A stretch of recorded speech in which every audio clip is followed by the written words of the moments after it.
नारायणाय परिपूर्णगुणार्णवाय विश्वोदयस्थितिलयो नित्यप्रदाय ज्ञानप्रदाय विबुधा सुखसुखदुःख सत्कारणाय वितताय नमो नमस्ते।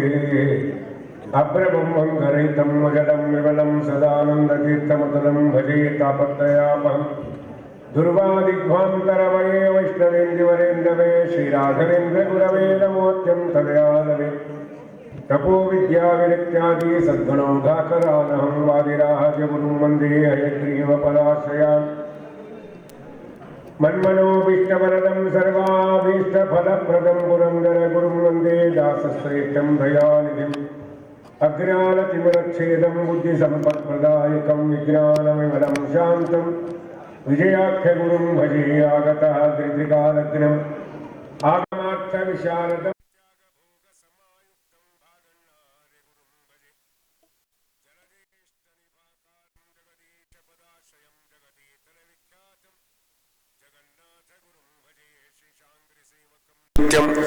भूसुरा ಶೇಷದಾಸಗುರುಂ ಭಜೆ. ಶ್ರೀಪಾದಂಗಳವರ ಪಾದಪದ್ಮಗಳಲ್ಲಿ ಅನೇಕ ಸಾಷ್ಟಾಂಗ ಪೂರ್ವಕ ನಮಸ್ಕಾರಗಳನ್ನು ಸಲ್ಲಿಸ್ತಾ ಇಂದಿನ ಪ್ರವಚನವನ್ನು ಪ್ರಾರಂಭ ಮಾಡಲಾಗುವುದು.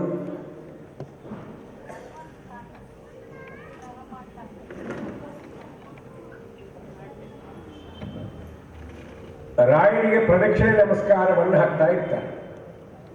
ಎಲ್ಲ ಭಕ್ತರು ಹಾಕ್ತಾರೆ. ಹೌದೇ? ಎಲ್ಲ ಭಕ್ತರು ನಮಸ್ಕಾರ ಪ್ರದಕ್ಷಿಣೆ ಹಾಕ್ತಾರೆ. ಏನ್ ತಿಳ್ಕೊತಾರೆ ಜನ ಅಂದ್ರೆ, ಯಾರು ಜಾಸ್ತಿ ನಮಸ್ಕಾರ ಹಾಕ್ಯಾರ ಪ್ರದಕ್ಷಿಣೆ ಹಾಕ್ಯಾರ ಅವ್ರು ಬಹಳ ರಾಯರ ಭಕ್ತರು ತಿಳ್ಕೊಂಡಿರ್ತಾರೆ. ನೇಮ ರೀ. ಆಜು ಬಾಜುವವ್ರ ಮನೆಗೆ ಬಂದಿರ್ತಾರಲ್ಲ ಗುರುವಾರ ಮಠಕ್ಕೆ, ಒಬ್ರು 11 ಪ್ರದಕ್ಷಿಣೆ ಹಾಕಿ ನಮಸ್ಕಾರ ಮಾಡಿ ಕೂತ್ಬಿಡ್ತಾರೆ. ಅವ್ರ ಜೊತೆ ಬಂದವ್ರು ಏನ್ ಮಾಡ್ತಾರೆ, 21 ನಮಸ್ಕಾರ ಹಾಕಿ ಪ್ರದಕ್ಷಿಣೆ ಹಾಕಿ ಕೂತ್ಕೊಳ್ಳೆ ತಡ ಮಾಡಿ ಬಂದಿರ್ತಾರ, 21 ಹಾಕಿರ್ತಾರಲ್ಲ ನಮಸ್ಕಾರ ಪ್ರದಕ್ಷಿಣೆ. ಅವರು ಬಾಜುದವ್ರಿಗೆ ಕೇಳ್ತಾರೆ, ನೀವೆಷ್ಟು ಪ್ರದಕ್ಷಿಣೆ ನಮಸ್ಕಾರ ಹಾಕಿದ್ರಿ ಅಂತ ಕೇಳ್ತಾರೆ. ಇವ್ರು ಹೇಳ್ತಾರೆ, ನಾನು 11 ಹಾಕಿದ್ರಿ ಅಂತ. ಇವರೇ ಹೇಳ್ತಾರೆ, ನಾನು 21 ಹಾಕಿ ನೋಡ್ರಿ ತಿಂಕು ಅಂದ್ರೆ ರಾಯರು ನಮಗೆ ಅನುಗ್ರಹ ಮಾಡ್ತಾರೆ ಅಂತ ನಾವು ತಿಳ್ಕೊಂಡಿರ್ತೇವೆ. ಆದರೆ ರಾಯರಿಗೆ ನೀವು ಎಷ್ಟು ಪ್ರದಕ್ಷಿಣೆ ನಮಸ್ಕಾರ ಹಾಕ್ತಿ ಅನ್ನೋದು ಮಹತ್ವ ಅಲ್ಲ, ಎಷ್ಟು ತಿಳಿದು ಹಾಕ್ತಿ ಅಂತ ಬಹಳ ಮಹತ್ವ. ನೀನು ರಾಯರಿಗೆ ಪ್ರದಕ್ಷಿಣೆ ನಮಸ್ಕಾರಕ್ಕೆ ಹೋಗುವಾಗ ಯಾವ ಅನುಸಂಧಾನದಿಂದ ಹಾಕಿದರೆ ರಾಯರಿಗೆ ಪ್ರೀತಿ ಆಗುತ್ತೆ ಅದನ್ನು ತಿಳ್ಕೋಬೇಕು.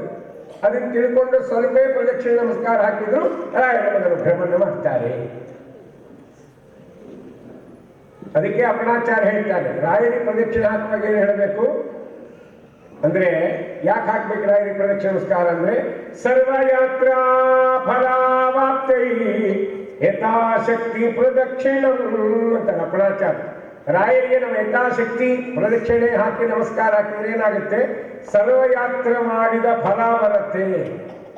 ಈ ಅನುಸಂಧಾನದಿಂದ ನೀನು ರಾಯರಿಗೆ ಪ್ರದಕ್ಷಿಣೆ ನಮಸ್ಕಾರವನ್ನ ಮಾಡಬೇಕೇ ವಿನಃ ಈ ಅನುಸಂಧಾನ ರಹಿತರಾಗಿ ನೀನೆಷ್ಟೇ ಪ್ರದಕ್ಷಿಣೆ ನಮಸ್ಕಾರ ಹಾಕಿದ್ರು ಸಾಮಾನ್ಯವಾದ ಫಲ ಬರುತ್ತೆ. ನಿಜವಾಗಿ ರಾಯರ ಅನುಗ್ರಹ ಆಗಬೇಕು ಅಂದ್ರೆ ಅವರನ್ನ ತಿಳಿದು ಹೇಳಬೇಕು ರಾಯರಿಗೆ, ಸ್ವಾಮಿ ನಿಮಗೆ ಯಾಕೆ ಪ್ರದಕ್ಷಿಣೆ ನಮಸ್ಕಾರ ಹಾಕ್ತೀನಿ ಅಂದ್ರೆ ನಿಮ್ಮ ಮೇಲೆ ಪರಮಾತ್ಮನ ಪರಮಾನುಗ್ರಹ ಇದೆ. ಯಾಕೆ? ಎಲ್ಲ ಯಾತ್ರೆ ಮಾಡಿದ ಫಲ ನಿಮಗೆ ಪ್ರದಕ್ಷಿಣೆ ಹಾಕುವುದರಿಂದ, ನಿಮಗೆ ನಮಸ್ಕಾರ ಮಾಡುವುದರಿಂದ ಬರ್ತಾ ಇದೆ. ಅದಕ್ಕೆ ಯಥಾಶಕ್ತಿ ಪ್ರದಕ್ಷಿಣೆ ನಮಸ್ಕಾರ ಹಾಕ್ತಾ ಇದ್ದೇನೆ. ಆದ್ರಿಂದ ನೀವೇನು ಮಾಡಿ ಅಂದ್ರೆ, ನನ್ನ ಯೋಗ್ಯತಾನುಸಾರವಾಗಿ ಯಥಾಶಕ್ತಿ ಯಥಾಮತಿ ಸರ್ವಯಾತ್ರ ಮಾಡಿದ ಫಲವನ್ನು ಕೊಡ್ರಿ ಅಂತ ಪ್ರಾರ್ಥನೆ ಮಾಡಿ ಪ್ರದಕ್ಷಿಣೆ ನಮಸ್ಕಾರ ಹಾಕಬೇಕು. ಮುನ್ನೊಂದು ಮಾತು ಹೇಳ್ತಾರೆ, ನಾನು ಇನ್ನೊಂದು ಮಾತು ಹೇಳಿದ್ದೆ, ಏನು? ಶಾಪಾನುಗ್ರಹ ಶಕ್ತನ್ಯೋ ರಾಘವೇಂದ್ರ ಅಂತ ವಿದ್ಯತೆ. ರಾಯರಿಗೆ ಎರಡೂ ಬಲ ಇದೆ, ಎರಡೂ ತಾಕತ್ತಿದೆ. ಏನು? ಶಾಪವನ್ನು ಕೊಡ್ಲಿಕ್ಕೂ ಅವರಿಗೆ ಸಾಮರ್ಥ್ಯ ಇದೆ, ಅನುಗ್ರಹವನ್ನು ಮಾಡಲಿಕ್ಕೂ ಅವರಿಗೆ ಸಾಮರ್ಥ್ಯ ಇದೆ. ಸಂಚಾರ ಮಾಡ್ತಾ ರಾಯರು ಕಿರೀಟಗಿರಿಗೆ ಹೋಗಿರ್ತಾರೆ. ಕಿರೀಟಗಿರಿ ದೇಸಾಯರ ಮನೆಯಲ್ಲಿ ರಾಯರ ಭಿಕ್ಷೆ, ರಾಮದೇವರ ಪೂಜೆ ವ್ಯವಸ್ಥೆ ಆಗಿದೆ. ಆ ದೇಸಾಯರು ಆಗಿನ ಕಾಲಕ್ಕೆ 200-300 ಜನ ಸೇರಿಸಿದ್ರು. ರಾಯರು ಬರ್ತಾರೆ, ಬನ್ರಿ ಬನ್ರಿ ಅಂತೆಲ್ಲ ಜನ 300-400 ಜನ ಸೇರಿಬಿಟ್ಟಿದ್ದಾರೆ. ರಾಯರು ರಾಮದೇವರ ಪೂಜೆಯನ್ನು ಮಾಡಿದ್ದಾರೆ. ನೈವೇದ್ಯವನ್ನು ಮಾಡಿದ್ದಾರೆ. ಇನ್ನೇನು ತೀರ್ಥ ಕೊಡ್ತಕ್ಕಂಥ ಸಮಯ. ಅಷ್ಟರೊಳಗೆ ಅಲ್ಲಿ ಹಿಂದೆ ಒಂದು ಘಟನೆ ಆಗಿದೆ. ಏನಾಗಿದೆ ಅಂದರೆ, ಆ ದೇಸಾಯರ ಮಗ ಅವರು ಅವತ್ತು ಸ್ವೀಕರಣೆ ಮಾಡಿಸಿದ್ರು. ಮಾವಿನ ಹಣ್ಣಿನ ರಸ ದೊಡ್ಡ ತಪ್ಪೇನು ತುಂಬ ಮಾಡಿಟ್ಟಿದ್ರು. ಅವರ ಪುಟ್ಟದಾದ ಕೂಸು ಅದರಲ್ಲಿ ಬಿದ್ದು ಸತ್ತು ಹೋಗಿದೆ. ಅದು ಯಾರ ಗಮನಕ್ಕೂ ಬಂದೇ ಇಲ್ಲ. ಎಲ್ಲರೂ ತಮ್ಮ ತಮ್ಮ ಕೆಲಸದಲ್ಲಿದ್ದಾರೆ. ಇನ್ನೇನು ಅಡಿಗೆ ಬಡಿಸ್ಲಿಕ್ಕೆ ಅವ ಸಿದ್ಧತೆ ಮಾಡ್ಕೋಬೇಕು. ಅಡಿಗೆ ಮುಂದೆ ಹೀಗೆ ಕೈ ಆಡಿಸಿ ನೋಡ್ತಾರೆ. ವಿಚಿತ್ರವಾದಂಥ ದೃಶ್ಯ ನೋಡಿತು. ಇದು ದೇಸಾಯರಿಗೆ ಮುಟ್ಟಿತ್ತು. ಆ ಗಂಡ ಹೆಂಡತಿ ಅಂತಾರೆ, ನಮಗೋಸ್ಕರವಾಗಿ ಇಷ್ಟು ಮಂದಿಗೆ ಅನಾನುಕೂಲ ಆಗಬಾರ್ದು, ನಾವು ದೂರದಲ್ಲಿರ್ತೇವೆ, ಕೆಲಸ ಮುಂದೆ ನಡೀಲಿ ಅಂತ ಹೇಳಿದರು. ಆವಾಗ ರಾಯರು ಹೇಳ್ತಾರೆ, ಯಜಮಾನ ತೀರ್ಥಕ್ಕೆ ಬರಬೇಕು ಅಂದ್ರೆ ಸ್ವಾಮಿ ರಾಯರು ಅವರೆಲ್ಲ ಅವರು ನಡೀಲಿ, ತಮ್ಮ ಕೆಲಸ ನಡೀಲಿ, ಅವ್ರು ದೂರ ಇದ್ದಾರೆ, ಸ್ವಲ್ಪ ಬರ್ತಾರೆ, ಇಲ್ಲಿಲ್ಲ ಅವ್ರು ಬಂದರೆ ಆಗೋದು ಅಂತ. ಆವಾಗ ರಾಯರಿಗೆ ಈ ವಿಷಯ ಗೊತ್ತಾಗುತ್ತೆ. ಗೊತ್ತಾಕ್ಷಣ ರಾಯರು ಹೇಳ್ತಾರೆ, ಆ ಮಗುವನ್ನು ಕರ್ಕೊಂಡು ಬರ್ರಿ ಅಂದರು. ಆ ಮಗುವನ್ನು ತಂದು ಇಲ್ಲಿ ಮಲಗಿಸಿರಿ ಅಂತ. ಆ ಮಗುವಿನ ದೇಹವನ್ನು ತಂದು ಮಲಗಿಸಿದಾಗ ರಾಯರು ಹೇಳ್ತಾರೆ, ಎಲ್ಲರೂ ಹೊರಗೆ ಹೋಗ್ರಿ ಅಂತ. ಎಲ್ಲರನ್ನು ಹೊರಗೆ ಕಳಿಸಿದ್ದಾರೆ. ತಾವು ಪಾದೋದಕವನ್ನು ಪ್ರೋಕ್ಷಣೆ ಮಾಡಿದರು, ಭಗವಂತನ ಪಾದೋದಕವನ್ನು. ಆ ಮಗು ಮಲಗಿದ ಮಗು ಹೇಳುವಂತೆ ಇದ್ದಿತ್ತು. ಪರಮ ಸಂತೋಷ ಆಯಿತು ದಂಪತಿಗಳಿಗೆ. ಅಲ್ಲಿ ನೆರೆದ ಜನಕ್ಕೆಲ್ಲ ಸಂತೋಷ ಆಯಿತು. ವಿಶೇಷವಾಗಿ ರಾಯರ ಸೇವೆಯನ್ನ ಅಲ್ಲಿರ್ತಕ್ಕಂಥ ಎಲ್ಲರೂ ವಿಶೇಷವಾಗಿ ಮಾಡಿ ರಾಯರಿಗೆ ಆ ದೇಸಾಯಿ ವಿಶೇಷವಾಗಿ ಅಭಿನಂದನೆಗಳನ್ನು ಸಲ್ಲಿಸಿದ್ದಾರೆ. ಈ ವಿಚಾರ ಎಲ್ಲ ಕಡೆ ಹರಡಲಿಕ್ಕೆ ಪ್ರಾರಂಭ ಆಯಿತು. ಓಹೋ, ರಾಯರು ಬದುಕಿಸಿದ್ದಾರೆ ಸತ್ತ ಮಗುವನ್ನ ಅಂತ ಅವ್ರ ಮಹಿಮೆ ಕೊಂಡಾಡಲಿಕ್ಕೆ ಶುರು ಮಾಡಿದ್ರು ಜನ. ಅದರ ಕೆಲವು ಮಂದಿ ಇರ್ತಾರೆ, ನಿಂದಾ ಮಾಡೋರು ಅಂತ ಇರ್ತಾರೆ. ಅವರೆಲ್ಲ ಕಾಲಕ್ಕೆ ಇರ್ತಾರೆ. ನಿಂದಾ ಪಾರ್ಟಿ ಅಂತ ಒಂದು ಪಾರ್ಟಿ ಅದ ಜಗತ್ತಿನ ಮೇಲೆ. ಅದು ಯಾವಾಗ ನಿಂದಾ ಮಾಡೋರು, ಏನೇ ಹೇಳಿ ಒಂದು ಹೆಸರಿರ್ತಾರೆ. ಅದಕ್ಕೊಬ್ಬ ಗುರುಗಳ ಹತ್ರ ಒಂದು 16 ಜನ ಶಿಷ್ಯರಿದ್ರು ಪಾಠಕ್ಕೆ. ಅದರಾಗ ಒಬ್ಬ ಶಿಷ್ಯ ಇದ್ದ, ದಿನ ಒಂದು ಹೆಸರು ಇರ್ತಿದ್ದಮ್ಮ. ಗುರುಗಳು ಕೇಳೋರು, ಏನೋ ಅಡಿಗೆ ಚಲೋ ಆಗಿತ್ತಾ? ಎಲ್ಲ ಚಲೋ ಆಗಿತ್ರಿ, ಹುಳಿ ಒಳಗೆ ಹೋಳು ಸಣ್ಣ ಹಾಕಿದ್ರು ಅಂತ. ಮತ್ತೆ ಮರ್ದಿಸ್ ಕೇಳಿದ್ರೆ, ಇವತ್ತು ಸಾರು ಒಳಗೆ ಹುಣಸೆ ಎಣ್ಣೆ ಇರಲಿಲ್ರಿ ಅಂತ. ಹಿಂಗೆ ದಿನ ಒಂದೊಂದು ಹೇಳ್ತಾ ಬಂದಮ್ಮ. ಕೊನೆ ಗುರುಗಳಂದ್ರು, ನಾಳೆ ಪ್ರತಿಪದ ಪಾಠ ಇರಲ್ಲ, ಒಂದು ಕೆಲಸ ಮಾಡು, ಅಡಿಗೆ ಮಾಡೋರ ಹತ್ರ ನೀನೇ ನಿಲ್ಲು, ನಿನಗೆ ಯಾವ್ಯಾವ ಪದಾರ್ಥಗಳಿಗೆ ಎಷ್ಟೆಷ್ಟು ಪದಾರ್ಥ ಬೇಕು ಹಾಕಿಸಿ ಅಡಿಗೆ ಮಾಡಿ ಊಟ ಮಾಡು. ಆಯ್ತು ಗುರುಗಳೇ ಅಂತ ನಿಂತ. ಎಲ್ಲ ಹಾಕಿಸಿಕೊಂಡು ಪದಾರ್ಥ ಅಡಿಗೆ ಸಿದ್ಧವಾಯಿತು, ಎಲ್ಲ ಆಯಿತು. ಊಟ ಮಾಡಿದ. ಕೇಳಿದರು ಗುರುಗಳು, ಇವತ್ತಾದರೂ ಸಂತೋಷ ಪಟ್ಟಿದ್ದಾನೇನು ಅಂತ. ಏನಪ್ಪ ಇವತ್ತು ಸಂತೋಷ ಆಯ್ತಾ ನಿಮಗೆ? ಎಲ್ಲ ಅಡಿಗೆ ಚಲೋ ಇತ್ತಾ ಅಂತ ಕೇಳಿದ್ರು. ಅವಾಗ ಆ ವ್ಯಕ್ತಿ ಹೇಳ್ತಾನೆ, ಸ್ವಾಮಿ ಎಲ್ಲ ಅಡಿಗೆ ಚಲೋ ಆಗಿತ್ತು, ಅಕ್ಷತೆ ನೀರಾಗಿತ್ತು ಅಂತ. ಯಾಕೆ ಹೇಳಿ ಬಂದಿದ್ರೆ, ನಿಂದೆ ಮಾಡುವವರು ಯಾವುದೋ ಒಂದು ಹೆಸರಿಟ್ಟು ಮಾಡ್ತಾನೆ ಇರ್ತಾರೆ. ಅದಕ್ಕೆ ಕೆಲವರು ಹೇಳಿದ್ರು, ರಾಯರೇನ್ರಿ ಸತ್ತವನ್ನು ಬದುಕಿಸ್ತಾರೇನ್ರಿ? ಸಾಧ್ಯನೇ ಇಲ್ಲ. ಆ ಹುಡುಗ ಸ್ವಲ್ಪ ಸೀಕರನಾಗಿ ಬಿದ್ದಿದ್ದಲ್ಲ, ಉಸಿರುಗಡ್ದಾಗಿತ್ತು ಅವನಿಗೆ. ರಾಯರು ಅವಾಗ ನೀರು ಹಾಕಿದ್ರಲ್ಲ, ಶೈತ್ಯೋಪಚಾರ ಎದ್ದು ಕೂತ. ನಿಜವಾಗಿ ಸತ್ತವರನ್ನ ರಾಯರು ಬದುಕಿಸುವುದಿಲ್ಲ ಅಂತ ಕೆಲವು ಜನ ಶುರು ಮಾಡಿ. ಕೆಲವೊಂಥರ ಹಂಗಲ್ಲಪ್ಪ, ರಾಯರು ಪರಮ ದೊಡ್ಡವರು, ಬದುಕಿಸಿದ್ದಾರೆ, ನಾವೇ ನೋಡೀವಿ, ಹಾಗಾದ್ರೆ ಪರೀಕ್ಷೆ ಮಾಡ್ತೀವಿ ಅಂತ. ಒಂದು ಹುಡುಗ ಹೋಗ್ತಿದ್ದ, ಒಂದು 6 ವರ್ಷದೊಳಗೆ, ಬಾರ ಇಲ್ಲಿ ಅಂತ ಕರೆದವನ್ನ. ಯಾಕೆ ಅಂದ, ಬಾಯಿಲ್ಲ. ಹೌದಾ, ಏನು ಮಾಡಲಿ ಅಂದ. ನೀ ಸಾಯಿ ಅಂದು. ನಾ ಸಾಯಲ್ಲಪ್ಪ ಅಂದವ. ಯಾರಾದರೂ ಸಾಯ್ಲಿಕ್ಕೆ ಇಚ್ಛೆ ಪಡ್ತಾರ? ಯಾರೂ ಪಡಲ್ಲ. ಬೇರೆಯವರು ಸಾಯಿಸ್ತಾ ಇರ್ತಾರೆ ಅವಾಗವಾಗ, ಇವ್ರು ಸಾಯ್ಲಿಕ್ಕೆ ಇಷ್ಟಪಡಲ್ಲ, ಬರಲ್ಲ ಅಂದ. ಸಾಯ್ಬೇಡ, ನಾವು ಹೇಳ್ದಂಗೆ ಕೇಳಿ ಸ್ವಲ್ಪ ಹೊತ್ತು, ಸತ್ತಂಗೆ ಮಲ್ಕೋ, ಇವೆಲ್ಲ ಬಾಳೆ ಹಣ್ಣು ತಿನ್ನು, ನಾವು ಹೇಳ್ದಾಗ ಎದ್ದುಳು. ಸರಿ ಅಂತ ಬಾಳೆ ಹಣ್ಣು ತಿಂದ, ಮಲ್ಕೊಂಡ. ಅವನು ಕರ್ಕೊಂಡು ಬಂದು ಎತ್ಕೊಂಡ್ಬಂದು ರಾಯರಿದ್ದಲ್ಲಿ ಅಳ್ಕೋದು ಬಂದು. ಯಾಕೆ ಏನಾಯ್ತು ಅಂದ್ರು. ನಮಸ್ಕಾರ ಹಾಕಿದ್ರು ರಾಜಿ, ಸ್ವಾಮಿ ಇವ ಸತ್ತಿದ್ದಾನೆ, ಬದುಕಿಸಿರಿ ಇವನ್ನ. ಸ್ವಲ್ಪ ಸಮಯದ ಮೊದಲು ತಾವು ಸತ್ತ ಹುಡುಗನ ಬದುಕಿಸಿದ್ದೀರಿ ಅಂತ ಕೇಳಿದ್ದೇವೆ, ದಯಮಾಡಿ ಇವನನ್ನು ಬದುಕಿಸಿರಿ ಅಂತ ಹೇಳಿ. ಅವಾಗ ರಾಯ ಹೇಳ್ತಾರೆ, ನಾವು ಸತ್ತವರನ್ನ ಬದುಕಿಸಲ್ಲಪ್ಪ, ಇದ್ದವರನ್ನು ಮಾತ್ರ ಬದುಕಿಸ್ತೇವೆ. ಯಾಕೆ ಎಂತ ಮಹಾನುಭಾವ ರಾಯರು ಅಂದ್ರೆ, ಅಪರೋಕ್ಷೀಕೃತ ಶ್ರೀಶಃ ಸಮುಪೇಕ್ಷತ ಭಾವಜ. ನೋಡ್ರಿ ಹೆಂಗಾರು ಮಾಡಿ ಇಲ್ಲಪ್ಪ ಸತ್ತೋರ ಬದುಕ್ಸೋಲ್ಲ ಅಂದ್ರೆ ಯಾರ ಹೇಳಿಲ್ಲ ಹರೇನಮ್ಮ ಕೃಷ್ಣಾರ್ಪಣ. ಅದಕ್ಕೆ ಶಾಪಾನುಗ್ರಹ ಶಕ್ತಿಯನ್ನು ರಾಘವೇಂದ್ರಾನ್ನ ವಿದ್ಯತೆ ರಾಯರಲ್ಲಿ ಎರಡೂ ಇದೆ.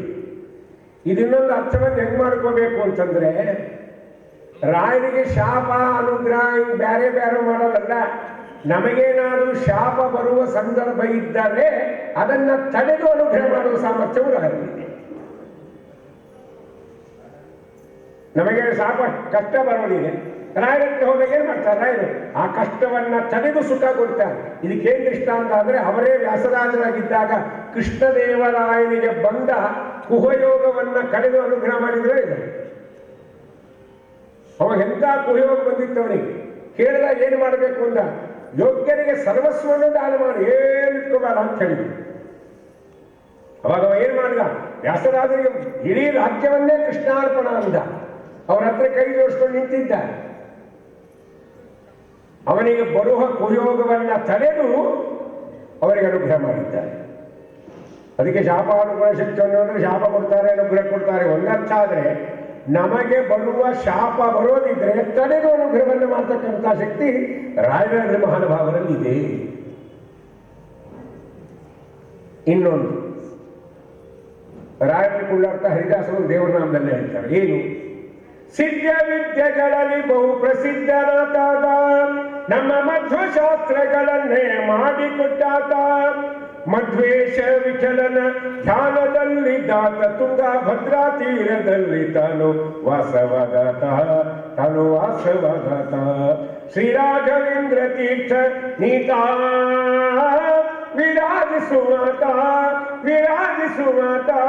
ವಿರಾಜಿಸುವಾತ ಸಿದ್ಧ ವಿದ್ಯೆಗಳಲ್ಲಿ ಬಹು ಪ್ರಸಿದ್ಧನಾದಾತ ಅಂತಾರೆ ಜ್ಞಾನಿಗಳು. ಯಾಕೆ ಅವರಲ್ಲಿ ಗುಣ ಇದೆ ಅಂದ್ರೆ, ಎಲ್ಲ ಮಂತ್ರ ಸ್ತೋತ್ರಗಳ ವೇದ ಮಂತ್ರಗಳ ಸ್ತೋತ್ರಗಳ ಸಿದ್ಧಿಯಾಗಿತ್ತು ಇವರಿಗೆ.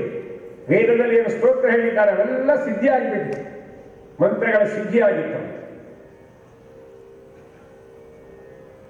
ಹೆಂಗೆ ಹೇಳ್ತೀರಿ ಅಂದ್ರೆ, ಅವರು ಪೂರ್ವಾಶ್ರಮದಲ್ಲಿ ವೆಂಕಟನಾಥರಾಗಿದ್ದಾಗ ಒಂದು ಪ್ರಸಂಗದಲ್ಲಿ ಬೇರೆ ಊರಿಗೆ ಹೋದಾಗ ಅಲ್ಲಿ 100 ಜನ ಸೇರಿ ಒಂದು ಕಾರ್ಯಕ್ರಮ ಮಾಡ್ತಾ ಇದ್ರು. ಯಜಮಾನ 100 ಜನ ಸೇರಿಸಿದ್ದ. ಇವರು ಹೋಗಿದ್ರು ಮಹಾನುಭಾವರಲ್ಲಿ ವೆಂಕಟನಾಥರು. ಹೋಗಿ ಕೂತಿದ್ದಾರೆ. ಅಷ್ಟರೊಳಗೆ ಆ ಪುರೋಹಿತ ನೋಡಿದ, ಇಷ್ಟು ಜನಕ್ಕೆಲ್ಲ ಗಂಧ ತೆಗಿಬೇಕಲ್ಲ, ನಂಗೊಬ್ಬರಿಗೆ ಆಗಲ್ಲ, ಯಾರನ್ನಾದ್ರೂ ನೋಡ್ಬೇಕು, ಹೆಲ್ಪ್ ಕೇಳಬೇಕು ಅಂತ ಹೊರಗೆ ಬಂದ. ಅಲ್ಲಿ ಅನೇಕ ಜನ ಕೂತಿದ್ರು. ಅವನ ದೃಷ್ಟಿ ನೇರವಾಗಿ ಯಾರ ಮೇಲೆ ಬಿತ್ತು? ವೆಂಕಟನಾಥನ ಮೇಲೆ ಅವನ ದೃಷ್ಟಿ ಬಿತ್ತು. ನೋಡಿದ. ಸ್ವಾಮಿ ಅಂದ. ಏನಪ್ಪ ಅಂದ್ರು. ಸ್ವಲ್ಪ ಗಂಧ ತೆಗೆದು ಕೊಡ್ತೀರಾ? ಇಷ್ಟೆಲ್ಲ ಬ್ರಾಹ್ಮಣರಿಗೆ ಕೊಡ್ಬೇಕು, ನಂಗೊಬ್ಬರಿಗೆ ಆಗಲ್ಲ, ಕೊಡಪ್ಪ ಅಂತ. ಸಾನೆ ಕಣ್ ಕೊಟ್ಟ, ಒಂದು ತಮ್ಮಿಗೆ ನೀರು ಕೊಟ್ಟ, ಉದ್ದರಣೆ ಕೊಟ್ಟ, ಒಂದು ತಟ್ಟೆ ಕೊಟ್ಟ, ಗಂಧದ ಕೊರಡು ಕೊಟ್ಟ, ತೆಗೀರಿ ಅಂತ. ಅವರು ಗಂಧವನ್ನು ಏನ್ ಮಾಡ್ತಾ ಇದ್ದಾರೆ? ತೆಗಿತಾ ಇದ್ದಾರೆ. ಇವರ ಕೈಯಲ್ಲಿ ಸಾಣೆಕಲ್ಲು ಗಂಧದ ಕೊರಡು ಬಂದ ಸಮಯದಲ್ಲಿ ಅವರ ಬಾಯಿಂದ ಬಂದ ಸ್ತೋತ್ರ ಯಾವುದು ಅಂದ್ರೆ ಅಗ್ನಿ ಸ್ತೋತ್ರ ಬಂತು. ಅಗ್ನಿವೀಣೆ ಪುರೋಹಿತಂ ತೆಗಿತಾ ಇದ್ದಾರೆ ಗಂಧವನ್ನ. ತೆಗೆದು ಗಂಧ ತೆಗೆದಾಯಿತು. ಆ ಪುರೋಹಿತನಿಗೆ ಕೊಟ್ಟು ಅವ ಏನು ಮಾಡಿದ, ಆ ಗಂಧವನ್ನ ಎಲ್ಲರಿಗೂ ಹಚ್ಕೊಳ್ಳಿ ಕೊಟ್ಟ.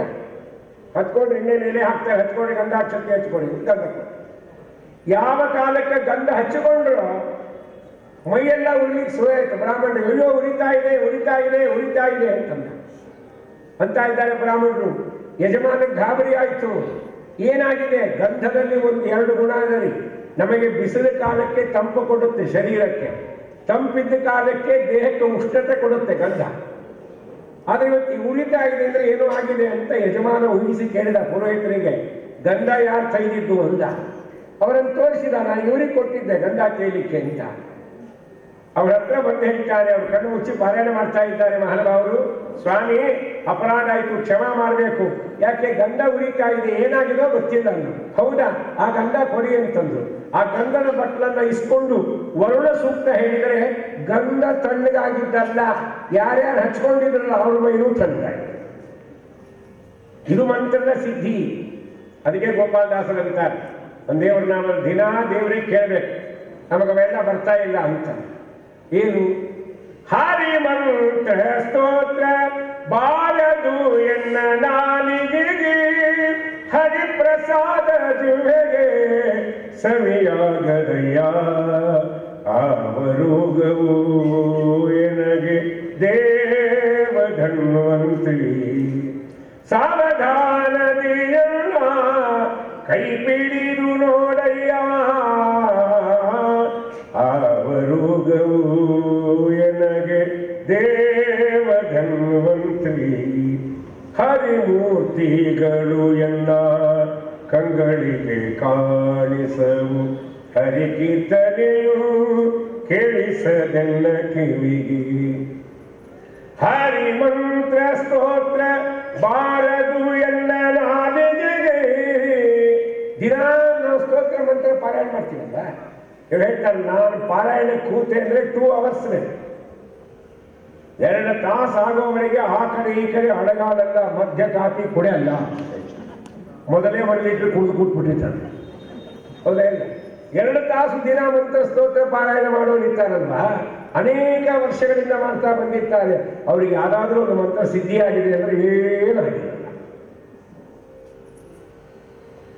ಏನೇನಾಗಿಲ್ಲ. ಈ ಹೆಂಡತಿ ಬೈಕಿರ್ತಾರೆ, ಮಂತ್ರದ ಸಿದ್ಧಿನೂ ಆಗಲ್ಲ.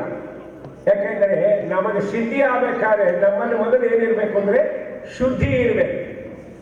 ಶುದ್ಧವಾದ ಶುದ್ಧಿ ಇದ್ರೆ, ನಮ್ಮ ದೇಹ ಶುದ್ಧಿ ಇದ್ರೆ, ಕಾಯ ವಾಚ ಮನಸ ಶುದ್ಧಿ ಇದ್ರೆ ಅಂಗ ಮಂತ್ರಗಳು ಸಿದ್ಧಿ ಆಗುತ್ತೆ. ನಮ್ಮ ಹತ್ರ ಶುದ್ಧಿನೇ ಇಲ್ಲ, ಆದ್ರಿಂದ ಸಿದ್ಧಿ ಆಗಲ್ಲ. ಆದರೆ ರಾಯರಿಗೆ ಹಂಗಿಲ್ಲ, ಮಹಾನುಭಾವರಿಗೆ ಪೂರ್ವಾಶ್ರಮದಲ್ಲೇ ಎಲ್ಲ ಮಂತ್ರಗಳು ಸಿದ್ಧಿ ಆಗಿತ್ತು. ಅದಕ್ಕೆ ನೋಡಿ ಅಗ್ನಿ ಸ್ತೋತ್ರ ಅಂದಾಗ ಅಗ್ನಿ ಪ್ರಜ್ವಲಿಸಿದ. ಯಾಕೆ ಅಗ್ನಿ ಪ್ರಜ್ವಲಿಸಿದ ಅಂದ್ರೆ ಅವ್ರು ಮಾತು ಹೇಳ್ತಾರೆ. ಏನು? ರಾಯರು ಭಗವಂತನಿಗೆ ಬೇಕಾದ ವ್ಯಕ್ತಿಗಳು, ವೆಂಕಟನಾಥರು ಪರಮಾತ್ಮನ ವಿಶೇಷವಾಗಿ ಆರಾಧನೆ ಮಾಡಿದ ಮಹಾನುಭಾವ. ಯಾವಾಗಲೂ ಭಗವಂತನ ಸ್ಮರಣೆಯನ್ನೇ ನಿರಂತರದಲ್ಲಿ ಮಾಡತಕ್ಕಂಥ ಮಹಾನುಭಾವ. ಪರಮಾತ್ಮನ ಬಿಟ್ಟು ಬೇರೆ ಕಡೆ ಅವರ ಮನಸ್ಸು ಆಚೆ ಈಚೆ ಎಂದು ಹೋಗಿಲ್ಲ. ಕೆಲವರು ಅಂತಾರೆ ರಾಯರು ಸಿಟ್ಟಿನಿಂದ ಮಾಡಿ ದಂಡ ತೆಗೆದರು, ಸರ್ವಥಾ ಮಾಡಿಲ್ಲ ಅವರು. ಯಾಕೆ? ಪ್ರತಿನಿತ್ಯ ಅನೇಕ ಸ್ತೋತ್ರಗಳನ್ನ ಅಂತಕ್ಕಂಥ ರೂಢಿ ಮಾಡ್ಕೊಂಡಿರ್ತೀವಲ್ಲ ನಾವು, ಅವು ಆಟೋಮೆಟಿಕ್ ಬಾಯಿಗೆ ಒಂದಾಗ ಒಂದು ಬರ್ತಾವೆ. ಕೆಲವರಿಗೆ ಬರ್ತಾ ಸ್ನಾನ ತಕ್ಷಣ ವೆಂಕಟೇಶ ಸ್ತೋತ್ರ ಹೇಳ್ತಾರೆ, ಆಮೇಲೆ ವಾಯುಸ್ತುತಿ ಹೇಳ್ತಾರೆ, ವಿಷ್ಣು ಸಹಸ್ರನಾಮ ಹೇಳ್ತಾರೆ ಇಲ್ಲ, ಆಮೇಲೆ ರಾಯ ಸ್ತೋತ್ರ ಹೇಳ್ತಾರೆ, ವಿಜಯರಾಯ ಕವಚ ಹೇಳ್ತಾರೆ. ಈ ರೀತಿಯಾಗಿ ಒಂದಾಗ ಒಂದು ಸ್ತೋತ್ರವನ್ನು ಹೇಳ್ತಕ್ಕಂಥ ಅಭ್ಯಾಸ ಮಾಡಿರ್ತೀವಲ್ಲ, ಅದು ಕ್ರಮೇಣ ಒಂದಾದ್ಮೇಲೆ ನಂಗೆ ಬರ್ತಾ ಇತ್ತ.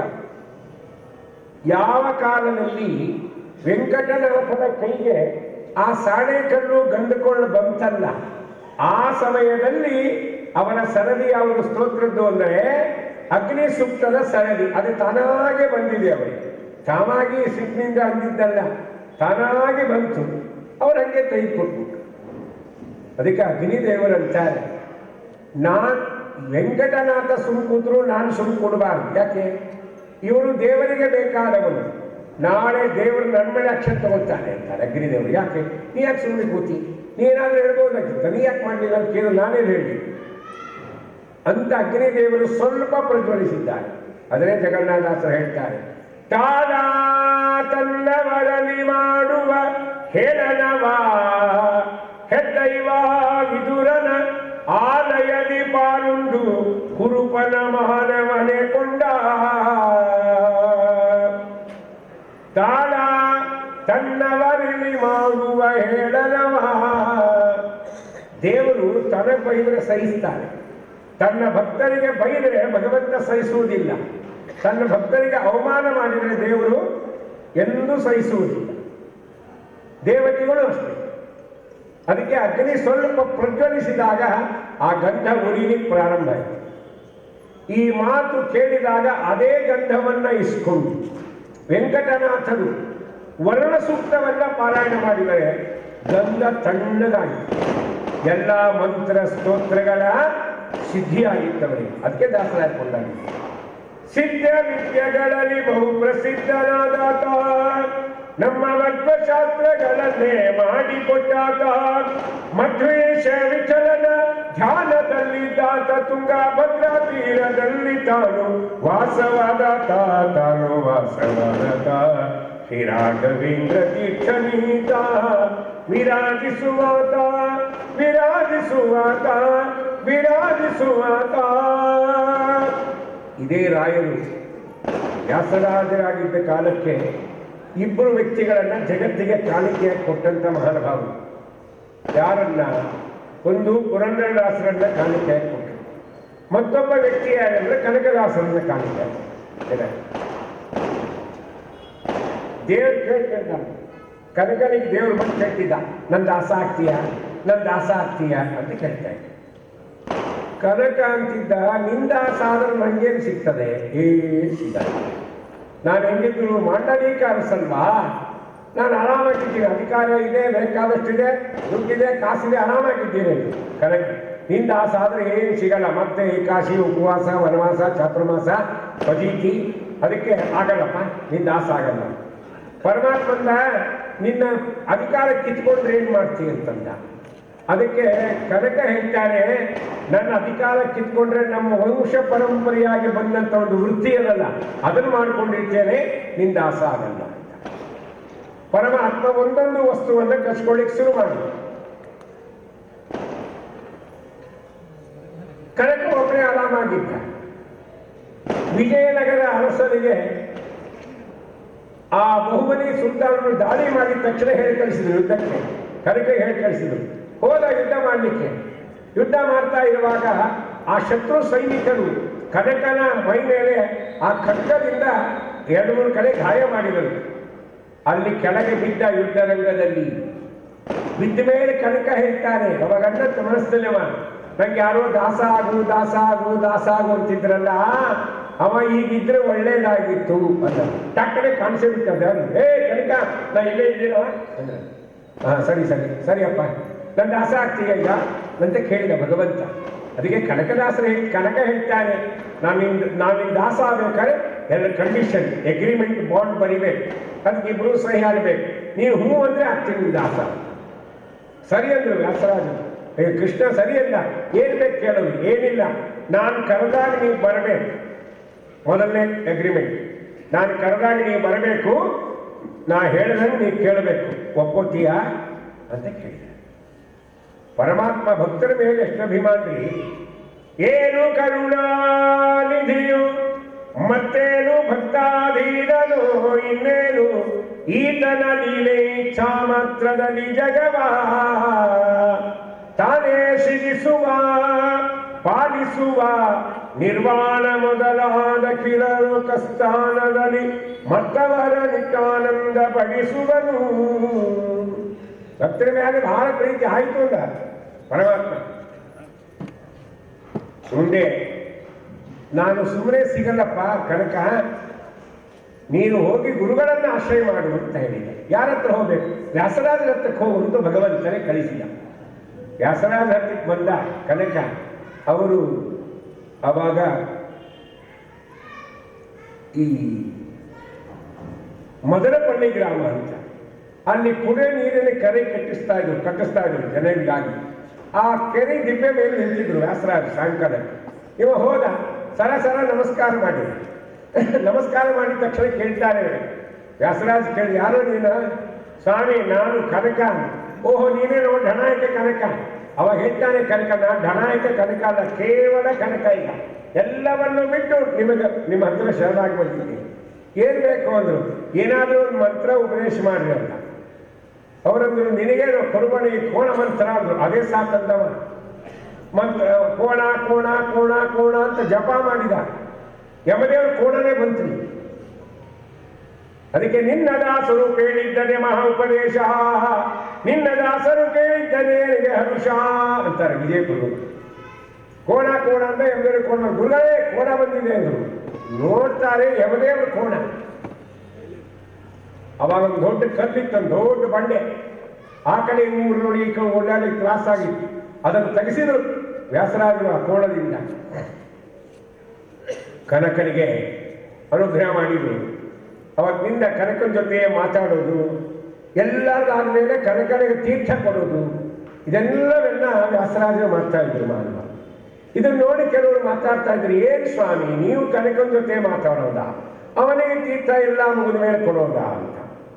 ಈ ಮಾತು ಪುರಂದಾಸರು ಹೇಳ್ತಾರೆ, ತೀರ್ಥವನ್ನು ಕೊಡುವಾಗ ಕನಕನ್ನ ಕರೆಯಲನು ದೂತರಾಗಿದ್ದಂತ ವಿದ್ವಾಂಸರೆಲ್ಲ ಸಾರ್ಥಕಾಯಿತು ಇವರ ಸನ್ಯಾಸತನವೆಲ್ಲ ಪೂಜಾಗದಂತೆನನು ಯತಿಯು ನಗುತ್ತಿದ್ದ ಕನಕದಾಸನ ಮೇಲೆ ದಯಮಾಡಲು ವ್ಯಾಸ ಮುನಿ ಮಠದವರೆಲ್ಲ ದೂರಿಕೊಳ್ಳುವರು.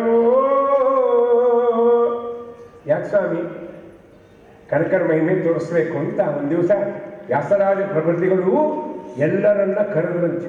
ಎಲ್ಲಾರು ಕರೆದು, ಮಠ ಆಗಿದ್ದವ್ರನ್ನ ಕರೆದು ಕನಕದಾಸರನ್ನು ಕರೆದು ಏನು ಮಾಡಿದ್ರು, ಎಲ್ಲರ ಕೈಯಲ್ಲಿ 2 ಬಾಳೆಹಣ್ಣು ಕೊಟ್ಟು ಒಂದು ಮಾತು ಹೇಳ್ತಾರೆ, ಯಾರೂ ಇಲ್ಲದ ಸ್ಥಳದಲ್ಲಿ ಈ ಬಾಳೆಹಣ್ಣು ತಿಂದು ಬರಬೇಕು ಅಂತ ಹೇಳಿ.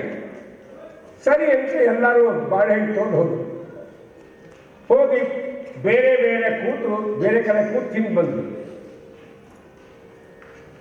ಊರ ಹೊರಗೆ ಹೋಗಿ ಬೇರೆ ಬೇರೆ ಕುಳಿತು ತೋರದಲ್ಲಿ ಎಲ್ಲರೂ ಮೆದ್ದು ಬರಲು. ಸಾಯಂಕಾಲ ಕೇಳ್ತಾರೆ ವ್ಯಾಸ ಪ್ರವೃತ್ತಿಗಳು, ಕೃಷ್ಣಾಚಾರ್ಯ ನೀವೇನು ಬಾಳೆಹಣ್ಣು ತಿಂದ್ರಿ ಅಂತ.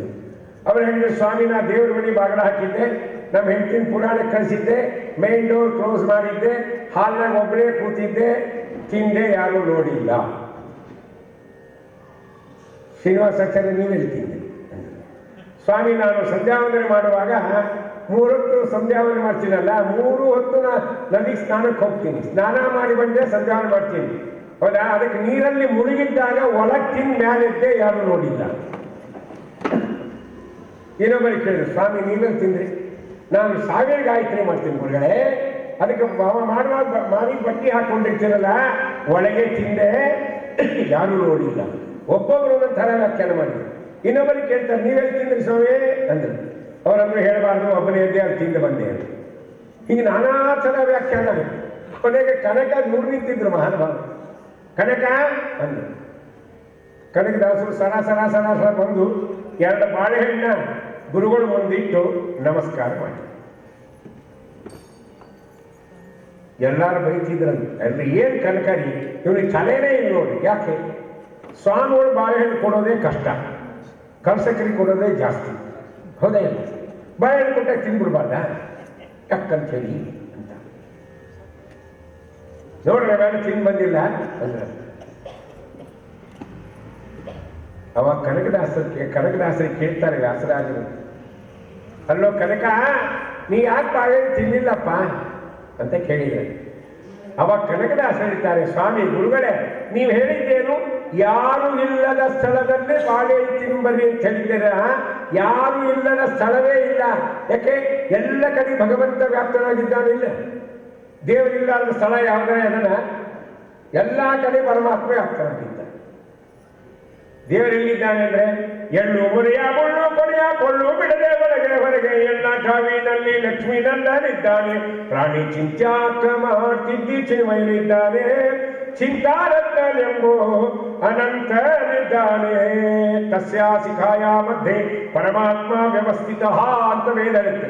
ಎಳ್ಳಿನ ಮೊನೆ ಮೇಲೆ, ಮುಳ್ಳಿನ ಕೊನೆ ಮೇಲೆ, ಎಳ್ಳಿನ ಮೊನೆ ಅದು ನಮ್ಮ ಕಣ್ಣಿಗೆ ಅಷ್ಟೇ ಕಾಣುತ್ತೆ. ಆ ಮೊನೆ ಮೇಲಿರ್ತಕ್ಕಂಥ ಸ್ಪೇಸ್ ಕಣ್ಣಿಗೆ ಕಾಣಲ್ಲ. ಮುಳ್ಳು ಕಾಣುತ್ತೆ, ಮುಳ್ಳಿನ ಕೊನೆ ಮೇಲಿರ್ತಕ್ಕಂಥ ಸ್ಪೇಸ್ ಕಾಣಲ್ಲ. ಅದರಲ್ಲೂ ದೇವರಿದ್ದಾನೆ. ಎಲ್ಲ ಕಡೆ ದೇವರು ವ್ಯಾಪ್ತನಾಗಿದ್ದಾನೆ.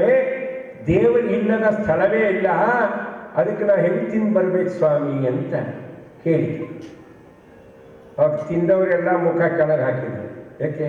ನೋಡಿದರೆ ಈ ಕನಕ ಆಡುವ ಮಾತುಗಳ ಮೂಢ ಜನರರಿಯ ಬಲ್ಲರೆ ಮಹಿಮೆಯ. ಅಜ್ಞಾನಿಗಳ ಮಾತು ಜ್ಞಾನಿಗಳಿಗೆ ಅರ್ಥ ಆಗುತ್ತೆ.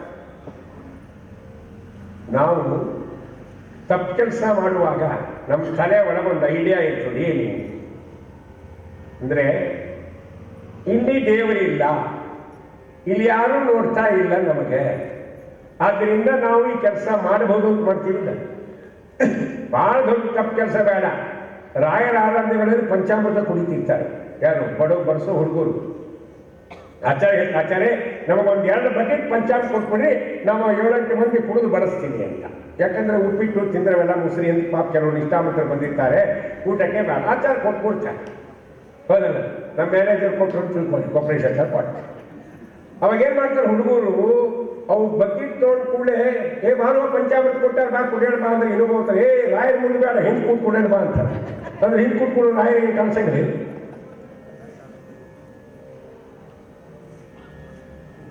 ಎಷ್ಟು ವಿಚಿತ್ರ ಅಲ್ಲ.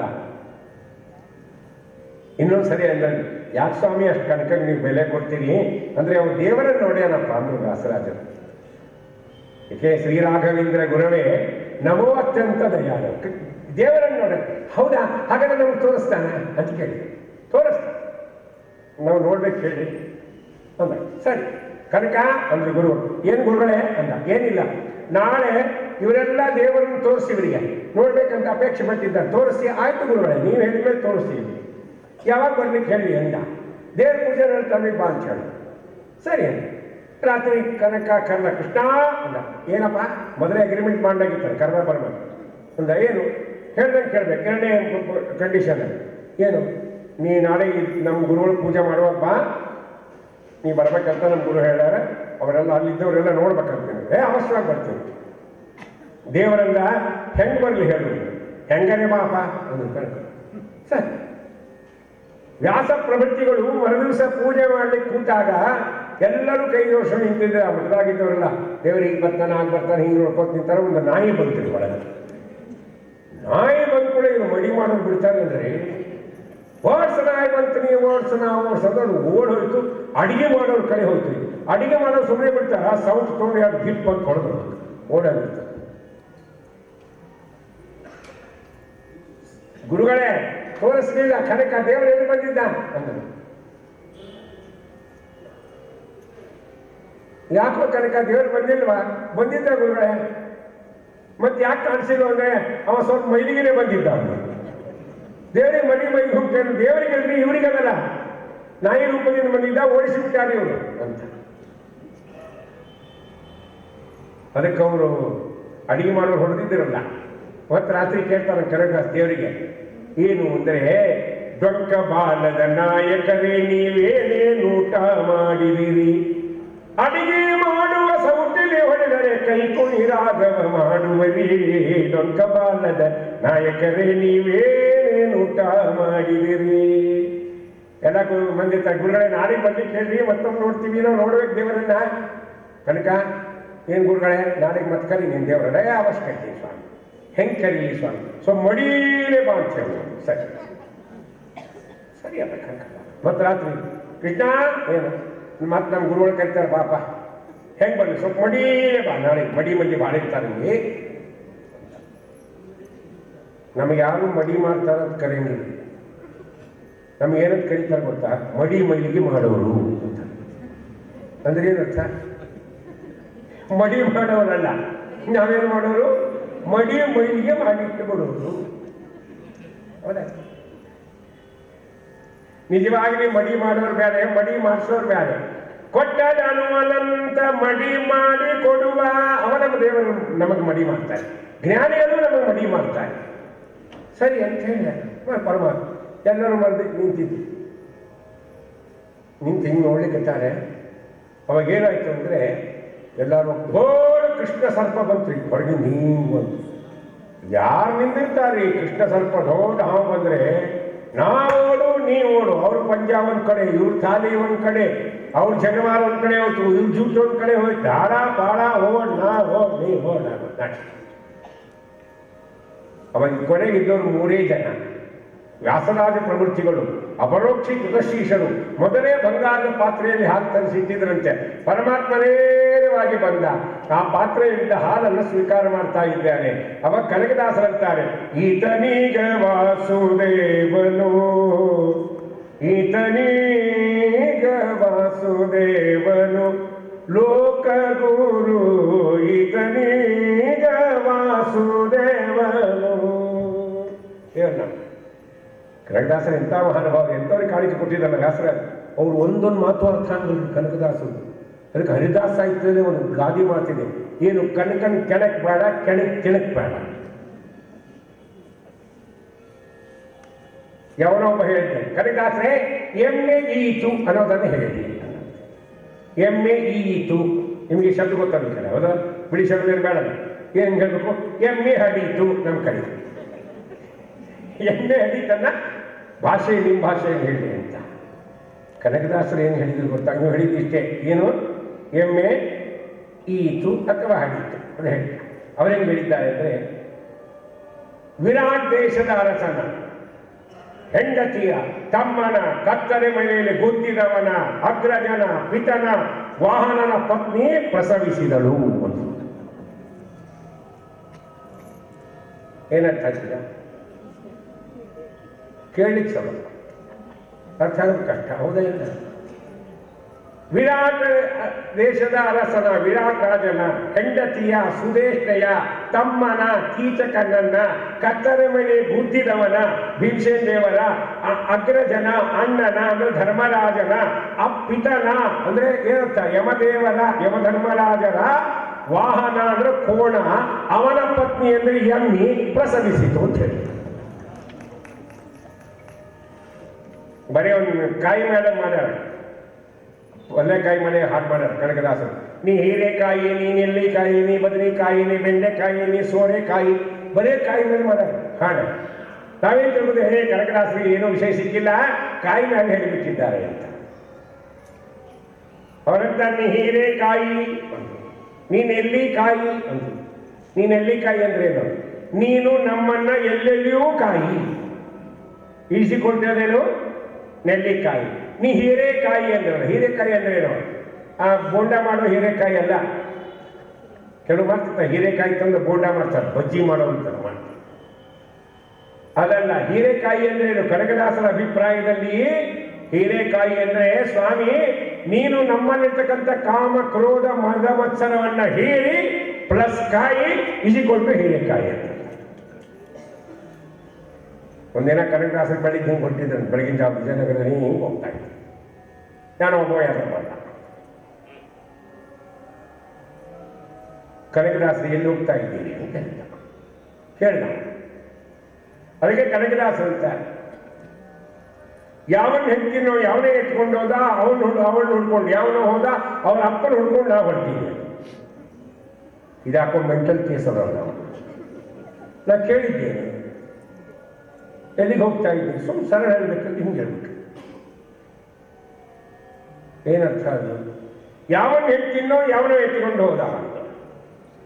ರಾಮನ ಹೆಂಡತಿ ಸೀತೆಯನ್ನು ಯಾರು ಇದ್ರು? ರಾವಣ ಒಯ್ದ. ಅವಳು ಹುಡ್ಕೊಂಡು ಯಾವನೋ ಹೋದ. ಸೀತೆಯನ್ನು ಹುಡ್ಕೊಂಡು ಹೋಗಿದ್ದ್ಯಾರು? ಹನುಮಂತ. ಅವರ ಅಪ್ಪನ ಹುಡ್ಕೊಂಡು ಹೊರ್ತೀನಿ ಅಂದ್ರೆ ಹನುಮಂತನಪ್ಪ ವಾಯು. ಹುಡ್ಕೊಂಡು ಹೊರ್ತೀನಿ ಅಂದ್ರೆ ಏನು? ವಾಯು ವಿಹಾರಕ್ಕೆ ಹೋಗ್ತಾ ಇದ್ದೇನೆ. ಇವತ್ತಿನ ಶಬ್ದ ಹೇಳ್ಬೇಕಾ? ವಾಕಿಂಗ್ ಹೋಗ್ತಾ ಇದ್ದೇನೆ ಅಂತ. ಭಾರಿ ವಿಚಿತ್ರವಾದ ಮಾತುಗಳು. ಅಂತ ಕನಕದಾಸರನ್ನೇ ಕಾಣಿಕೆಯಾಗಿ ಕೊಟ್ಟಂತ ಮಹಾನುಭಾವರು ಯಾರು? ವ್ಯಾಸ ಪ್ರಭೃತಿಗಳು. ಅವರೇ ಮುಂದೆ ಮಂತ್ರಾಲಯ ಪ್ರಭುಗಳಲ್ವ, ಎಷ್ಟು ಅನುಗ್ರಹ ಮಾಡ್ಯಾರ. ಪುರಂದಾಸರಿಗೆ ಕಾಣಿಕೆಯಾಗಿ ಕೊಟ್ಟಂತ ಮಹಾನುಭಾವರು ಯಾರು? ವ್ಯಾಸ ಪ್ರಭೃತಿಗಳು. ಅವರಲ್ಲಿ ಎಷ್ಟು ಒಳ್ಳೆ ಮಾಮಲೆ ಇತ್ತು ಅಂದ್ರೆ, ಸಾಮಾನ್ಯವಾಗಿ ಶಿಷ್ಯರು ಗುರುಗಳನ್ನ ಕೊಂಡಾಡ್ತಾರೆ, ಹೌದೇ ಇಲ್ಲ? ಆದರೆ ವ್ಯಾಸರಾಜರು ಪುರಂದಾಸರು ಕೊಂಡಾಡಿದ್ದಾರೆ. ವ್ಯಾಸರಾಜರು ಪುರಂದರಾಸರು ಕೊಂಡಾಡಿದ್ದಾರಲ್ಲ, ಎಲ್ಲ ನೋಡಿರಿ. ಹಿಂಗ ಶಿಷ್ಯ ಗುರುವನ್ನು ಕೊಂಡಾಡ್ತಾರೆ. ಏನ್ರಿ ನೀವು ಶಿಷ್ಯ ಚೆನ್ನಾಗಿ ಪ್ರವಚನ ಹೇಳ್ತಾರೆ, ಏನ್ ಚೆನ್ನಾಗಿ ಹಾಡಾಡ್ತಾರೆ, ಕೇಳಿ ಆನಂದ ಆಯ್ತು ಅಂದ್ರೆ ಗುರುಗಳು, ನಾ ಕಲಿಸಿದ್ದ ನನ್ನ ಹತ್ರ ಓದಿದ್ದವ ಗೊತ್ತಾ ಅಂತ ಮೀಸಿ ಮೇಲೆ ಕೈ ಇಡ್ತಾವ. ಶಿಷ್ಯರನ್ನು ಕೊಂಡಾಡಿದ್ ಕೇಳಿದ್ದೀರಾ? ವ್ಯಾಸರಾಜರು ಅಂತಾರೆ, ದಾಸರೆಂದರೆ ಪುರಂದರ ದಾಸರಯ್ಯ ವಾಸುದೇವ ಕೃಷ್ಣಣ್ಣ, ವಾಸುದೇವ ಕೃಷ್ಣಣ್ಣ ಸೂಸಿ ಪೂಜಿಸುವಂತ ದಾಸರೆಂದರೆ ಪುರಂದರ ದಾಸರಯ್ಯ. ಮೊದಲು 4 ನುಡಿ ಹೇಳ್ಯಾರಿ, ಅವೆಲ್ಲ ನಮ್ಮಂಥವ್ರಿಗೆ ಅಪರಯ ಆಗ್ತವ. ಏನು? ಗ್ರಾಸಕ್ಕಿಲ್ಲದೆ ಹೋಗಿ ಪರರ ಮನೆಗಳ ಪೊಪ್ಪು ದಾಸನೆಂದು ತುಳಸಿ ಮಾಲೆ ಧರಿಸಿ. ಬೇಸರಿಲ್ಲದೆ ಅವರ ಕಾಡಿಬೇಡಿ ಬಳಲಿಸುತ್ತ ಕಾಸು ಗಳಿಸುವ ಪುರುಷ ಹರಿದಾಸನೇ. ದಾಸರೆಂದರೆ ಪುರಂದರ ದಾಸರಯ್ಯ, ದಾಸರೆಂದರೆ ಪುರಂದರ ದಾಸರಯ್ಯ. ಡಂಬಕದಿ ಹರಿಸ್ಮರಣೆ ಮಾಡಿ ಜನರ ಮುಂದೆ ಸಂಭ್ರಮದಿ ತಾನುಂಬ ಊಟ ಬಯಸಿ. ಅಂಬುಜೋದ್ಭವ ಪಿತಲ ಆಗಮಗಳರಿಯದೆ ತಂಬೂರಿ ಮೀಟಲವ ಹರಿದಾಸನೇ. ಪಾಠಕಾರರಂತೆ ಪದಗಳ ತಾಪೇಳಿ ಕೂಟ ಜನರ ಮನವ ಸಂತೋಷಗೊಳಿಸಿ. ಗೂಟನಾಮಗಳಚ್ಚಿ ಕೊಂಡಿರಿಯ ತಾನರಿಸಿ ಗೂಟಕವ ಮಾಡಲವ ಹರಿದಾಸನೇ. ನೋ ಅಂತ ಯಾಯವಾದವ ಮಾಡಿ ವಿಪ್ರರಿಗೆ ಮೃಷ್ಟಾನ ಪ್ರಿಯದಲ್ಲಿ ತಾನೊಂದು ಕೊಡದಲು ಭೀ. ಎಲ್ಲವೂ ನನಗೆ ಬೇಕು ನನಗೆ ಬೇಕಂತ ಎಲ್ಲ ತಗೊಳ್ತಾನೆ ಇರೋದು. ಮಾಯ ಸಂಸಾರದಲ್ಲಿ ಮಮತೆ ಹೆಚ್ಚಾಗಿತ್ತು ಗಾಯನವ ಮಾಡಲವ ಹರಿದಾಸನೇ. ಈಗ ಹೇಳ್ತಾರೆ ಪುರಂದಾಸರು. ಯಾಕೆ ದಾಸರೆಂದರೆ ಪುರಂದಾಸರೇ ಅಂದ್ರೆ ವ್ಯಾಸ ಪ್ರಕೃತಿಗಳಂತಾರೆ. ನೀತಿ ಎಲ್ಲವನರಿತು ನಿಗಮ ವೇದ್ಯನ ನಿತ್ಯ ವಾಟಸುತ್ತನಲ್ಲಿ ಹನ ವರ್ಣಿಸುತ್ತಲೀ. ನೀತಿ ಎಲ್ಲವನರಿತು ನಿಗಮ ವೇದ್ಯನ ನಿತ್ಯ ವಾಟಸುತ್ತನಲ್ಲಿ ಹನ ವರ್ಣಿಸುತ್ತಲೀ. ಗೀತನತ್ತರದಿಂದ ಕೃಷ್ಣನ ಪೂಜಿಸುವ ಗೀತನತ್ತನದಿಂದ ಶ್ರೀಕೃಷ್ಣನ ಪೂಜಿಸುವ ಭೂತಾತ್ಮ ಪುರಂದರ ದಾಸರಿವರಯ್ಯ. ದಾಸರೆಂದರೆ ಪುರಂದರ ದಾಸರಯ್ಯ.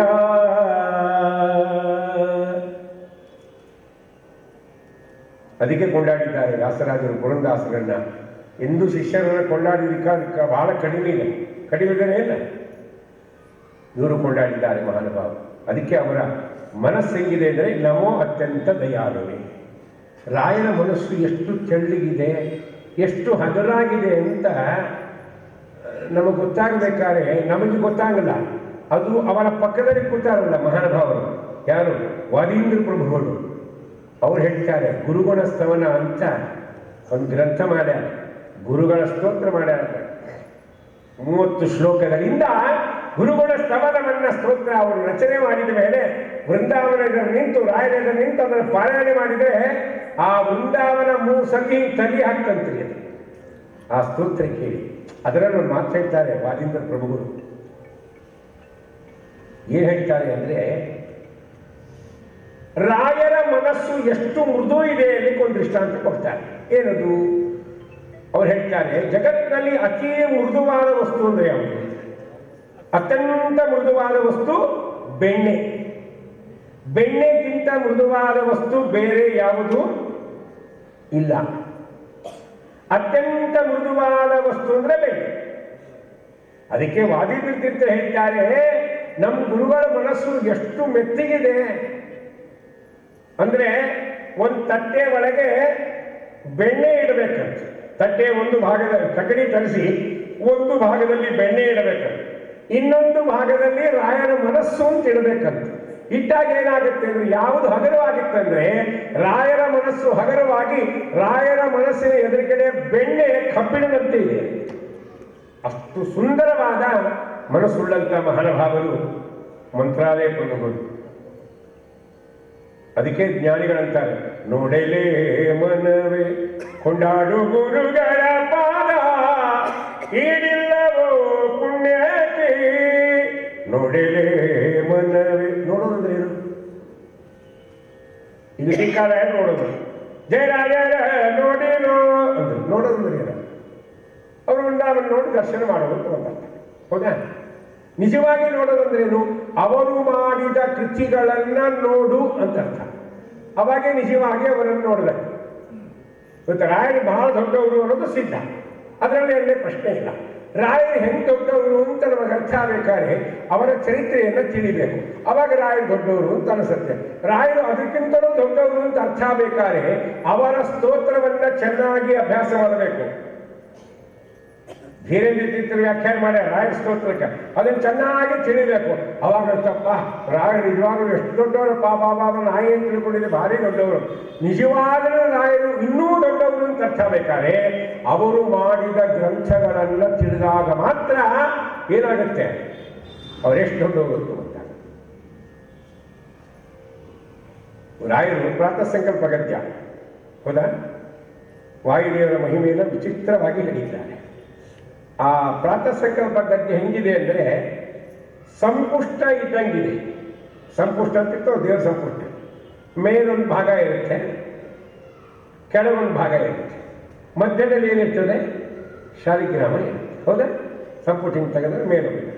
ಹಾಗೆ ಪ್ರಾತಃ ಸಂಕಲ್ಪ ಗದ್ಯದಲ್ಲಿ ಮಂತ್ರಾಲಯ ಪ್ರಭುಗಳು ಮೊದಲು ವಾಯುದೇವರ ಮಹಿಮೆಯನ್ನು ಹೇಳ್ತಾ ಬರ್ತಾರೆ, ಮಧ್ಯದಲ್ಲಿ ಭಗವಂತನ ಮಹಿಮೆಗಳೇನಿದ್ದಾರೆ, ಕೊನೆಗೆ ರಾಯರ ಮಹಿಮೆ ವಾಯುದೇವರ ಮಹಿಮೆಯನ್ನು ಮತ್ತೊಮ್ಮೆ ಹೇಳ್ತಾರೆ. ಅದಕ್ಕೆ ಆ ಸಂಪುಷ್ಟಾಕಾರದಲ್ಲಿ ವಾಯುದೇವರನ್ನ ದೇವರನ್ನ ಕೊಂಡಾಡಿದ ಮಹಾನುಭಾವರು ಮಂತ್ರಾಲಯ ಪ್ರಭುಗಳು. ಅದರೊಳಗೆ ಮಾತು ಹೇಳ್ತಾರೆ, ಏನು ನಮ್ಮ ಕಡೆ ದೇವರು ಎಲ್ಲಿ ತನಕ ನೋಡಲ್ಲ ಅಂದ್ರೆ ವಾಯುದೇವರು ಎಲ್ಲಿ ತನಕ ನಮ್ಮ ಕಡೆ ನೋಡಲ್ವೋ ಅಲ್ಲಿ ತನಕ ದೇವರು ನಮ್ಮ ಕಡೆ ನೋಡಲ್ಲ. ನೀನೆಷ್ಟೇ ಮಡಿ ಮಾಡು, ಹಾರಾಡು, ಚೀರಾಡು, ಬೇಕಾಷ್ಟು ಮಾಡು. ಹೌದೇ, ಕೆಲವು ಭಯಂಕರ ಒದರ್ತಿರ್ತಾರೆ ಮದುವೆ ಅಂತಾರೆ. ಅದು ಅಲ್ಲಿರ್ತದೆ, ಇನ್ನು ಇಲ್ಲೇ ಒದರೋದು. ಆ ಒದರದ್ರಾಗ ಮೇಲ್ಗೆ ಆಗ್ಬಿಟ್ಟಿರ್ತದೆ. ಎಲ್ಲಿ ತನಕ ವಾಯುದೇವರು ನಮ್ಮ ಕಡೆ ನೋಡ್ಬೇಕು ಅವಾಗೇ ನೋಡೋದು ದೇವರು. ಅದರ ಪ್ರಾತಃ ಸಂಕಲ್ಪದಲ್ಲಿ ಹೇಳ್ತಾರೆ, ಏನಂ ದೀನಂ ದೂನಂ ಅನಾಥಂ ಶರಣಾಗತಂ ಏನ ಉದ್ಧರ ಇತಿ ವಿಜ್ಞಾಪನ ಕರ್ತೃಣಾಂ ಅಂತಾರೆ.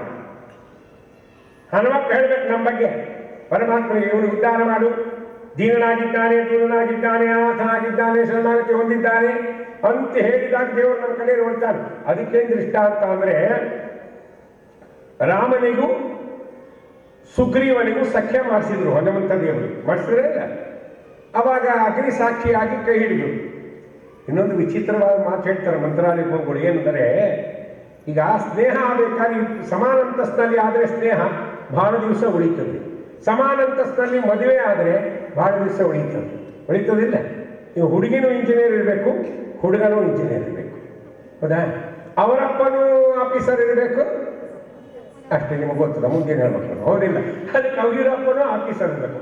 ಇವರಪ್ಪ ಇಂಜಿನಿಯರು, ಹುಡುಗನಪ್ಪ ನಮ್ಮಂಥವು ಇದ್ರೆ ಯಾಕೆ ಕೇಳ್ತಾವ, ಅದು ಸೆಟ್ಲ್ ಆಗಲ್ಲ ಅಂತ. ಸಮಾನ ಅಂತಸ್ತು ಇರ್ಬೇಕಲ್ವಾ.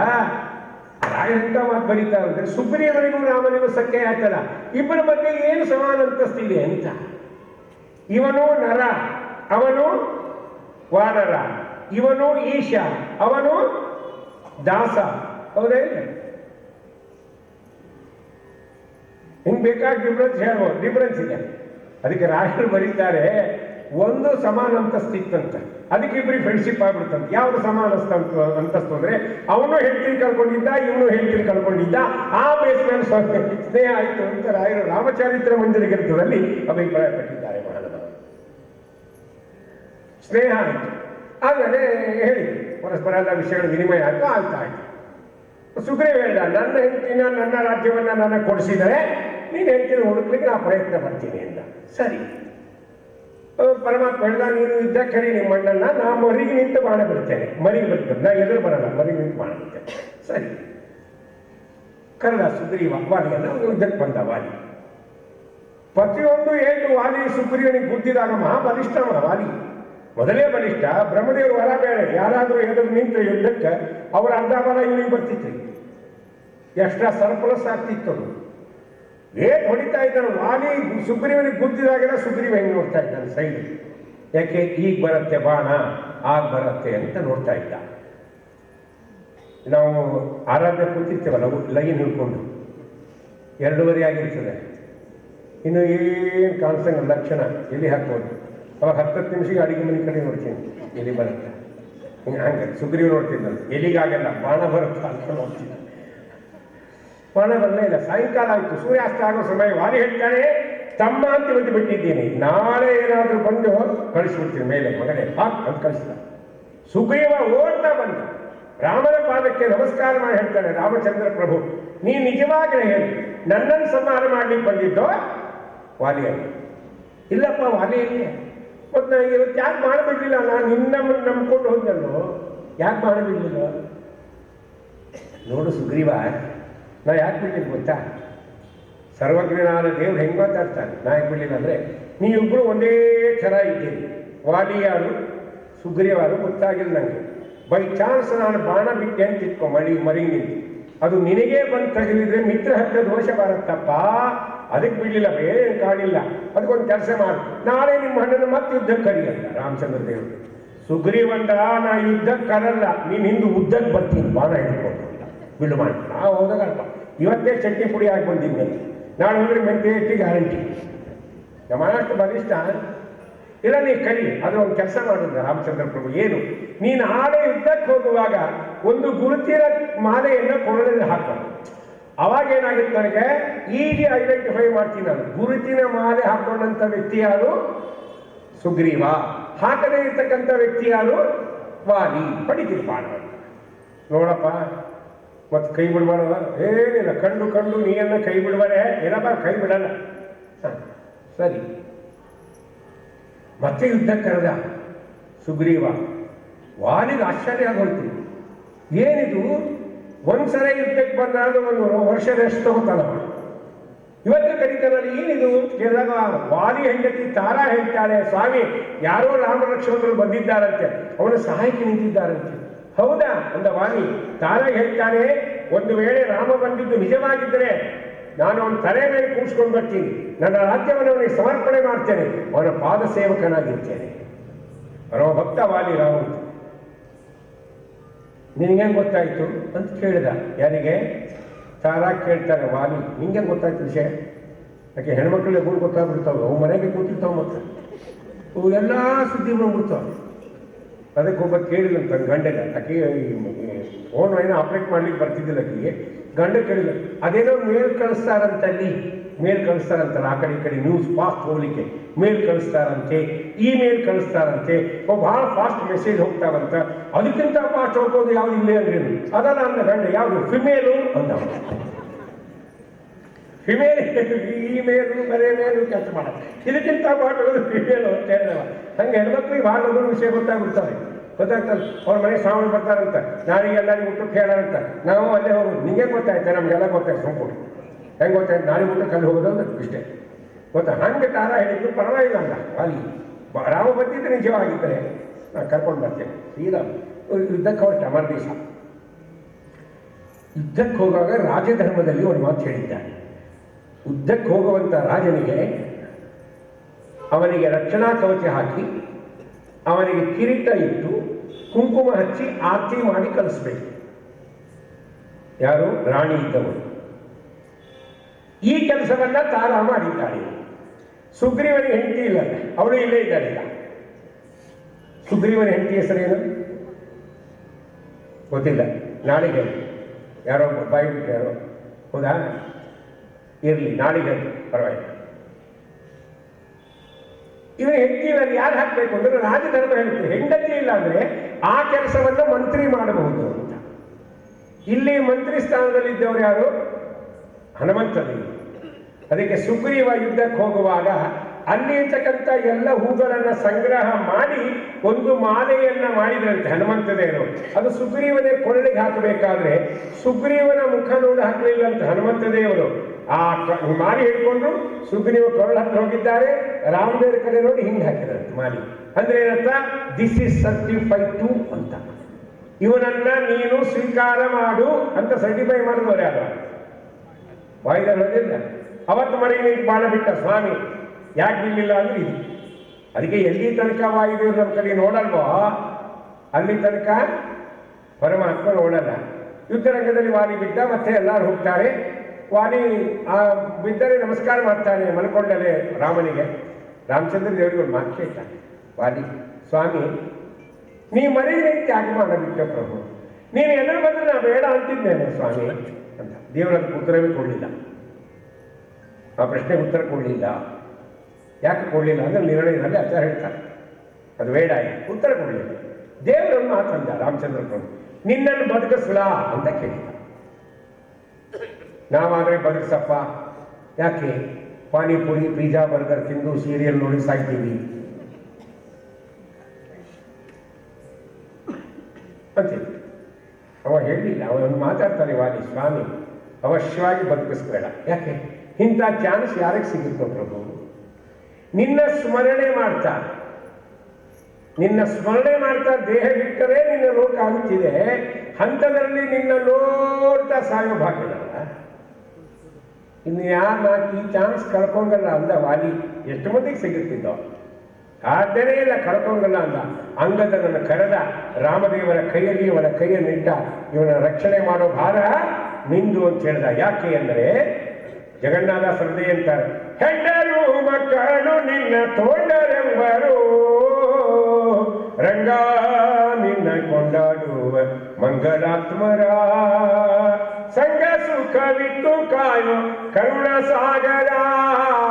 ಇದೇ ಮಾತು ಪುರಂದಾಸ ಅಂತಾರೆ, ಹನುಮನ ನಂಬಿದ ಸುಗ್ರೀವ ಗೆದ್ದ, ಹನುಮನ ನಂಬದ ವಾಲಿ ಬಿದ್ದ.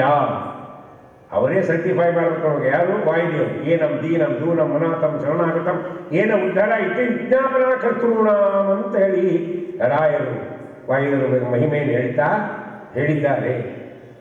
ಟೈಮ್ ಆಯಿತು, 5 ನಿಮಿಷ ಜಾಸ್ತಿ ಆಯಿತು. Extremely sorry. ಶುರುವಾಗೋದೇ ತಡ ಆಯ್ತಲ್ಲ, 20 ನಿಮಿಷ ತಡ ಆಯಿತು, 5 ನಿಮಿಷ ಜಾಸ್ತಿ ಆಯಿತು, ತೊಂದರೆ ಇಲ್ಲ. ಆದ್ದರಿಂದ ಮುಂದಿನ ವಿಚಾರವನ್ನು ಮತ್ತೆ ನಾಳಿನ ಕೃಷ್ಣನಾಗದು. ಶ್ರೀ ಗುರುಮತ್ಕೇಶ ನಮಸ್ತೆ. ಸರ್ವ ಇಂದ್ರಿಯ ಪ್ರೇರಕೇಣ ಶ್ರೀ ಪ್ರಾಣಪತಿ ನೇರಿತ ಯದವೋಚಮಹಂ ತೇನ ಪ್ರೇತಾಂ ಕಮಲಾಲಯ. ಶ್ರೀಕೃಷ್ಣ ನಮಸ್ತೆ. ಈವರೆಗೂ